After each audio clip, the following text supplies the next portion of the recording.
Obviously, Dean kind of went through the season that we had, and I was going to kind of cover a little bit of that and see how that pertained to what we did with nitrogen this season. So, to start, just to kind of review what we do with Encirca and how we work with the crop model. We're looking at weather, mainly with our weather stations. So precipitation, solar radiation, and temperature are kind of the three big variables. Next, we have a crop model that's going to run in the background. So with Pioneer varieties, we know a lot more about them than we know with like DeKalb. So like if you're going to use a DeKalb seed, we kind of have a generic crop model, but with Pioneer we have kind of a specific model for each variety. So we understand when that plant needs nitrogen and how much it's going to need. Some 105-day varieties like 0533 might not need as much nitrogen as, say, 0589, even though they're both labeled 105-day. One's probably a little later, the other one's a little earlier.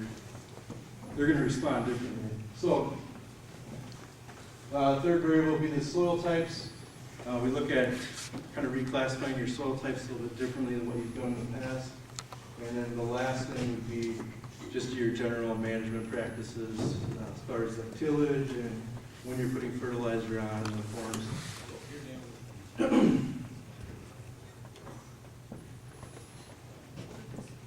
Got that battery.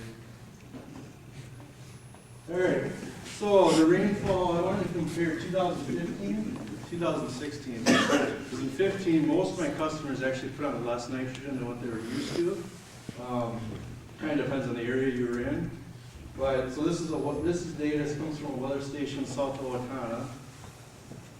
May 1st to September 30th in 2015, we had 20 inches of rain. The same time period, the same weather station. 2016 had 34 inches of rain. But really, it wasn't that bad in season. We didn't get most of this rainfall till the end of the year.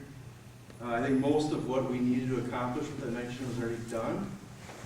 So why did we use more in 16 than in 15? Both seasons, I think for the most part, we had pretty good yields.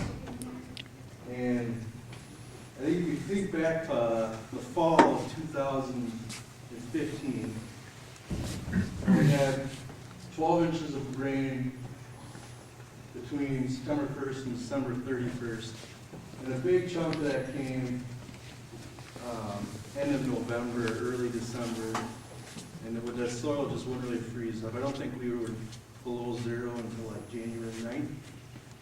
So I think what happened was, in both seasons, we take fall nitrate tests. They were coming back around 80 pounds of that kind of background nitrogen. But in the year prior to this, I don't think we lost any of that. We had a good spring, and that was why we were able to put on a lot less in 15. 16, I think we lost a lot of what we had for background nitrogen. And we went into the following season with the soil profile just full of moisture. So that was the next slide I wanted to show you was the available soil water. This comes from the Southern Research and Outreach Center, basically the Encirca.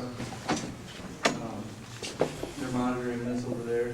We're above black line's average. We're above average every month of the year in 2016 to July. So talk in terms of how much N, can we hold in the soil, what kind of related to how much moisture we have in the soil. And if that bucket's full, it's all kind of spilling over in a sense.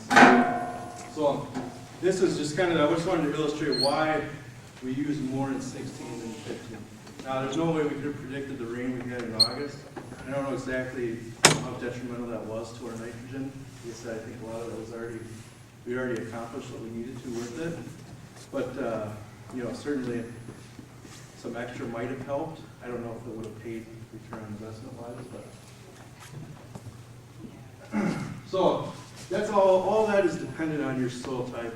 So that's why we try to break things down in terms of, instead of just giving you a flat rate, here's a number, go flat in your field, try to give you a variable rate application there. We do that by looking at the soil types. So your soil out with Cirgo data on the left. We use a little bit different soil type. We use the Cirgo plus elevation data to try to refine that a little bit better. And then the next thing we do is look at multi-year yield analysis maps and try to get an idea about the highs and lows in the field, where you're productive and where you're not productive.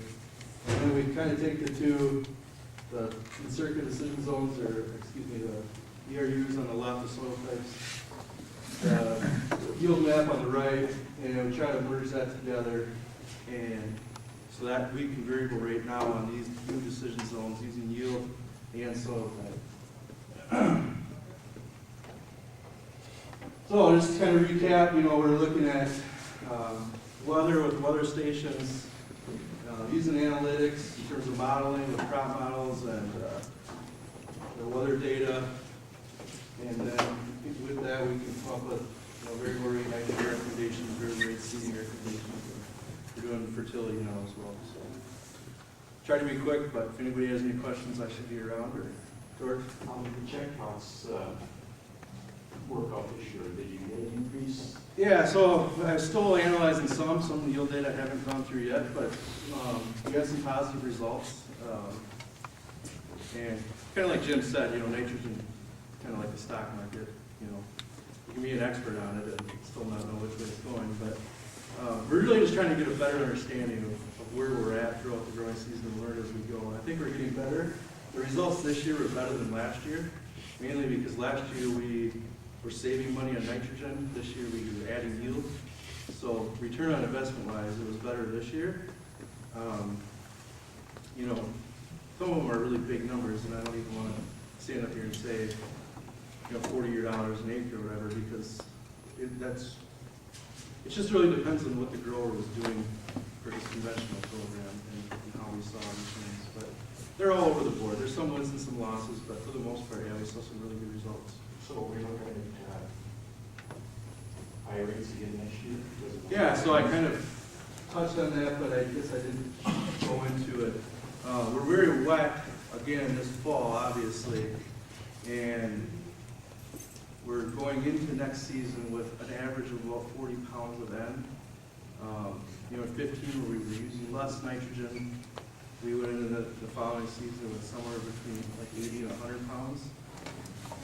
So it's easy to anticipate we're probably going to have another year where we're calling for more nitrogen than what you're averaging, but without seeing what spring's going to do, it's hard to say. We could have an awesome spring and mineralized nitrogen, and maybe things will change.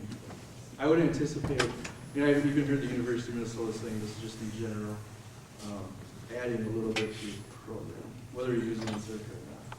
So. Anything else? All right, thank you. Appreciate it.